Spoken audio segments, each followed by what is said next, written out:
নমস্কার। আমাদের মধ্যে উপস্থিত আছেন আমাদের 2021 সালের খড়দা বিধানসভা কেন্দ্রের উপনির্বাচনের প্রার্থী শ্রী জয় সাহা মহাশয়। তো জয়দা, আপনার থেকে আমরা কয়েকটা জিনিস জানতে চাইছি, কারণ আমাদের সামনেই 2024 সালের নির্বাচন এগিয়ে আসছে। তো সেই জন্য ভারতীয় জনতা পার্টির তরফ থেকে, যেহেতু আপনি রিপ্রেজেন্ট করছেন, তো কয়েকটি জিনিস জানার জন্য আপনার কাছে অনুরোধ করব।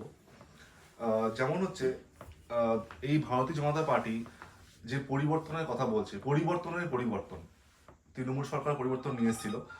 তো ভারতীয় জনতা পার্টি এজেন্ডা পরিবর্তনের পরিবর্তন চাই, ডবল ইঞ্জিন সরকার চাই। তো সেটা কেন দরকার দমদম লোকসভার জন্য?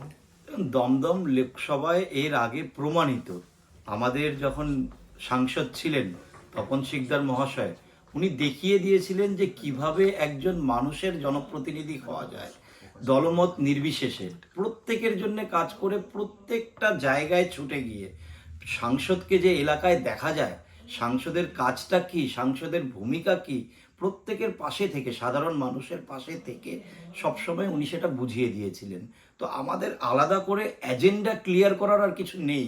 দমদমের মানুষ জানে যে বিজেপির জনপ্রতিনিধি পেলে কি হতে পারে। আমরা পেয়েছি একজন প্রফেসরকে, কিন্তু ওনার থেকেও দেখা গেছে যে ওনাকে কত জায়গায় দেখা যায় বা কত জায়গায় দেখা যায় না, বা এলাকার জন্য উনি কি কি প্রতিশ্রুতি দিয়েছেন আর কি করেছেন। উনি যদি এখন এলাকায় ছুটে বেড়াচ্ছে, আমি বলবো সেটাও উনি আমাদের সাংসদের থেকেই শিখেছেন। এর আগে তো উনি যখন 78 দিনের জন্য সাংসদ হয়েছিলেন ব্যারাকপুরে, ব্যারাকপুরে ওনাকে ঢুকতেই দেওয়া হয়নি, উনি ঢোকেও নি। উনি ঢুকলে হয়তো এরকম কিছু অপ্রীতিকর মানে সিচুয়েশন ক্রিয়েট হতো যে উনি আর আগামী দিনে কোনো ভোটেই দাঁড়াতে পারতেন না, মুখ দেখানোর লায়ক থাকতেন না। তো তারপরে এখন যদি আমরা সাংসদকে এলাকায় কোনো সময় দেখতে পাই, সেটার কারণ হলো আমাদের বিজেপির সাংসদ স্বর্গীয় তপন শিকদার মহাশয়। অসংখ্য ধন্যবাদ জয়দা আপনাকে। জয়দা, আমাদের পরের প্রশ্ন হবে, দমদম লোকসভায় এটা দেখা যাচ্ছে, পর্যবেক্ষণ করে দেখছি আমরা, যে বিভিন্ন শিল্প কেন্দ্র থেকে শুরু করে বন্ধ হয়ে যাওয়া শিল্প কেন্দ্রের বিভিন্ন শিল্পের বন্ধ হয়ে যাওয়া, এবং যারা শিক্ষিত তাদের বেকারত্ব দিন দিন বাড়ছে। তো সেই দিক থেকে আপনি কি বলবেন? কারণ মমতা বন্দ্যোপাধ্যায় প্রতিশ্রুতি দিয়েছিলেন প্রত্যেকের ডবল ডবল চাকরি হবে। তো সেই ডবল ডবল চাকরির জায়গায় আমরা দেখছি বিভিন্ন রকম দুর্নীতি। তো সেই দিক থেকে আপনি কি আলোকপাত করতে চান? দেখুন, এটা বলার জন্য দমদম লোকসভা কেন্দ্রের ডেমোগ্রাফিটা বুঝতে হবে। দমদম লোকসভা কেন্দ্রে শিক্ষিত মানুষের বাস, প্রচুর শিক্ষিত লোক আছে যারা দমদম থেকে বাইরের রাজ্যে গিয়ে, ভিন রাজ্যে গিয়ে বা অন্যান্য দেশে তারা অনেক ভালো ভালো জায়গায় কাজ করছে। তো তারা যদি আমাদের এই রাজ্যে থাকতো, তারা যদি এখানেই চাকরি পেত, এখানেই চাকরি করত, তাহলে আমাদের পশ্চিমবঙ্গের উন্নতিটা হয়তো একটা অন্য লেভেলে থাকতো। আর দমদম লোকসভা কেন্দ্রটা ব্যারাকপুরের মতনই একটা শিল্পাঞ্চল বলা যায়, কিন্তু সেখানে দেখা গেছে কতগুলো কলকারখানায় তালা ঝুলছে। একটা কলকারখানা নতুন খোলা তো দূরের কথা, কত কলকারখানা বন্ধ হয়েছে, কটন মিল থেকে, কাঁচকল থেকে, জুট মিল থেকে, সবই তো বন্ধ হয়েছে একের পর এক। বন্ধ হয়েছে, বিক্রি হয়েছে, বন্ধ হয়েছে, বিক্রি হয়েছে। এই প্রক্রিয়াই চলে গেছে তৃণমূল আসার পর থেকে। নতুন করে কোনো চাকরির ব্যবস্থা বা নতুন করে কোনো কাজের সংস্থা খোলা যেখানে সাধারণ মানুষ চাকরি পেতে পারে, সেরকম কিছু তো আমরা এখনো পর্যন্ত দেখিনি। আমাদের মুখ্যমন্ত্রী বলেছেন ডবল চাকরি হবে, উনি হয়তো জানেন কি কাজ দিচ্ছে বা কি কাজ করছে। উনি তো শুধু তৈরি করছে ক্যাডার। পার্টি অফিসে বসে থাকো, মদ খাও, জুয়া খেলো, গান বাজাও, নাচানাচি করো, এই তো, এতেই তো মেতে রেখেছে মানুষকে, সাধারণ মানুষকে এতে মেতে রেখে একটা যুব সমাজ, একটা প্রজন্মকে বেকার করে দিয়েছে, যাদের কাজ করার ইচ্ছেটাই চলে গেছে। কাজ করে যে চাকরি করতে হবে সেই ইচ্ছেটা আর যুব সমাজের মধ্যে নেই। মানুষ বুঝে গেছে সব থেকে শর্টকাট হলো পার্টি অফিসে যাও, গিয়ে আড্ডা মারো, আড্ডা মারলেই ক্যারাম খেলো, মদ খাও, নেতার পেছনে ঘোরো, একটা দাদা নিজের বানিয়ে নাও, তাহলেই সে মনে হয় কিছু কন্ট্রাক্টরি দিয়ে দেবে আর রোজকার পকেট মানিটা দিয়ে দেবে। এইটা হয়ে গেছে এখন বর্তমান পরিস্থিতি যুব সমাজের। ধন্যবাদ জয়দা। জয়দা, আমরা পরবর্তী প্রশ্নের দিকে এগিয়ে যাব।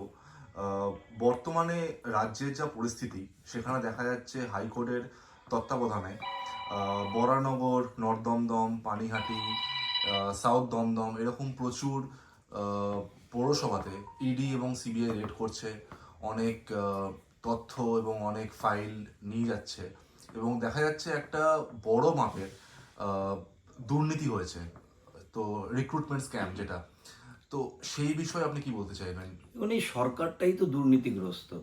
প্রতিটা দলের, রাজনৈতিক দলের একটা কিছু লক্ষ্য থাকে, একটা উদ্দেশ্য থাকে, কিছু এজেন্ডা থাকে, যে আমরা ক্ষমতায় আসলে আমরা এগুলো নিয়ে কাজ করব। কিন্তু এই তৃণমূল দলটার এজেন্ডা কি, লক্ষ্য কি, উদ্দেশ্য কি? শুধুমাত্র রোজগার, টাকা কামানো, সেটা সাধারণ মানুষের জন্য নয়, সেটা হলো নেতা কর্মীদের মধ্যে। তো এরা প্রত্যেকে ক্ষমতায় আসার পর থেকে এই একটা জিনিসই করে গেছে, কি করে নিজেদের রোজগার বাড়াবে, কি করে একটা অটোওয়ালাকে মার্সিডিজে চড়াবে, কি করে একটা রোলওয়ালাকে 5 স্টার হোটেল করে দেবে নিজের নেতা কর্মীদের। তো ওরা এটাই করে গেছে, আর স্বাভাবিকভাবে এরকম করতে গেলে তো দুর্নীতি করতেই হবে।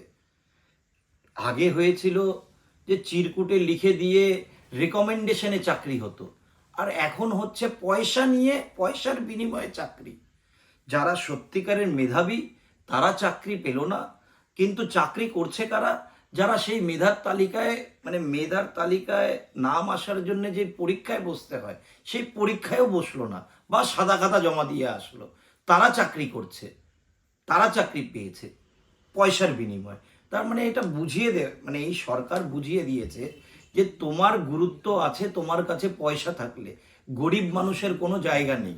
গরিব মানুষকে শুধু ভাতা দিয়ে রাখবে, মানে গরিবকে আরো ভিখারি করে রাখবে, আর যাদের কাছে পয়সা আছে তাদেরই শুধু রাজ্যে বাস করার অধিকার আছে। ধন্যবাদ জয়দা। জয়দা, আমরা এখন যেহেতু গঙ্গাসাগর মেলা শুরু হয়েছে সবে, এবং কালকে অনেকগুলো নিউজ চ্যানেল তথা বিজেপির আইটি সেল, কেন্দ্রীয় আইটি সেল থেকে দেখা গেল আপনাদের আইটি সেল প্রমুখ শ্রী অমিত মালব্য মহাশয় একটি ভিডিও ভাইরাল করেছেন, যেটা নিয়ে তৃণমূলের তরফ থেকে অনেক আসছে। শশী পাঁজা, ওদের দেবাংশু ভট্টাচার্য যিনি আইটি সেল হ্যান্ডেল করছেন, ওরা অনেকেই তুলছেন যে এটা কোনো রাজনৈতিক ইস্যুই নয়, কারণ ব্যাপারটা হয়েছিল কিছু সাধু একটি পথ নির্দেশ চেয়েছিলেন কয়েকটি বালিকা, মানে কয়েকটি স্টুডেন্টের থেকে। তো তাদের জন্য তাদেরকে মারধর করা হয় এবং তাদেরকে লিঞ্চিং করা হয়, যেটা আমরা দেখেছিলাম লাস্ট মহারাষ্ট্রে উদ্ধব ঠাকরের আন্ডারে। তো সেটা আমাদের পশ্চিমবঙ্গে আজকে এসে গেছে। তো সেই বিষয়ে আপনি কি বলবেন? এই সনাতনীদের উপর অত্যাচারের ব্যাপারে কি বলবেন? সনাতনীদের জন্যে বর্তমান সরকার রাম রাজ্য গড়ার দিকে এগিয়ে চলেছে, কিন্তু পশ্চিমবঙ্গ দেখিয়ে দিচ্ছে যে আমরা রাম রাজ্য নয়, আমরা বাংলাদেশের দিকে এগিয়ে যেতে চাই। বাংলাদেশে যেভাবে হিন্দুদের ওপর, সনাতনীদের ওপর অত্যাচার বিভিন্ন সময় হয়ে এসছে, সেভাবেই দেখা যাচ্ছে বাংলায় একের পর এক এরকম ঘটনা উঠে আসছে। আর পথ নির্দেশ চাওয়া তো কোনো দোষ নয়। সাধুরা কিছু বালিকার কাছে পথ নির্দেশ চেয়েছে, তারা তো কোনো অপরাধ করেনি মব লিঞ্চিং করার মতন। আমার মনে হয় যেই আইন কিছুদিন আগেই উঠেছে পার্লামেন্টে, সংসদ ভবনে, যে মব লিঞ্চিংয়েও যতজন খুশি দোষী থাকুক তাদের প্রত্যেকের শাস্তি হবে। আমরা আশাবাদী যে যারা এই ঘটনার সাথে ছিল তারা যেন শাস্তি পায়। আমরা আমাদের সাংসদ জ্যোতির্ময় সিং মাহাতোকে দেখেছি সেই সাধুদের নিয়ে তাদের সম্বর্ধনা দিয়ে একটা সুস্থ পরিবেশ গড়ে তোলার চেষ্টা করেছেন। ধন্যবাদ জয়দা। জয়দা, 2021 সালে 2রা মের পর যখন আপনিও ক্যান্ডিডেট ছিলেন, তো আপনিও নোটিস করেছেন যে 2রা মের পর আমাদের মানে ভারতীয় জনতা পার্টির বিভিন্ন কর্মীদের ওপর ভীষণ রকম অ্যাটাক করা হয়েছিল, যেটাকে পোস্ট পোল ভায়োলেন্স বলা হয়, এবং অনেকগুলি এফআইআর লজ হয়েছিল হাইকোর্ট এবং সুপ্রিম কোর্টের তত্ত্বাবধানে, সেগুলো কেসও চলছে এখনো অবধি। তো ভারতীয় জনতা পার্টির অনেক যারা কর্মী আছেন তারা অনেকে ভয় পেয়ে গেছেন, অনেকে হয়তো সামনে আসতে চাইছেন না। সেই সমস্ত কর্মীদের উদ্দেশ্যে আপনি কি বলতে চাইবেন, কারণ আমাদের লোকসভা ভোট খুবই এগিয়ে এসছে? দেখুন, আমি আমাদের কর্মী, আমাদের সংগঠনের প্রতিটা সদস্যকে একটা কথাই বলতে চাই, যে রাতের পর দিন আসে, রাতের অন্ধকার কেটে গেছে, সূর্যের আলো খুব দিবা প্রকাশে, মানে আমাদের আলোকিত করতে চলেছে। প্রত্যেকে ভয় ভীতি কাটিয়ে রাস্তায় নেমে এই অন্ধকার শক্তিকে, এই অশুভ শক্তিকে দমন করার জন্য আমাদের রাস্তায় নামতে হবে। প্রত্যেকের কাছে আবেদন যে আমরা যেভাবে কর্মীদের পাশে থাকা উচিত সেভাবে আমরা থাকবো আগামী দিনে। যদি কিছু, বিগত দিনে যদি কিছু অভিমান বা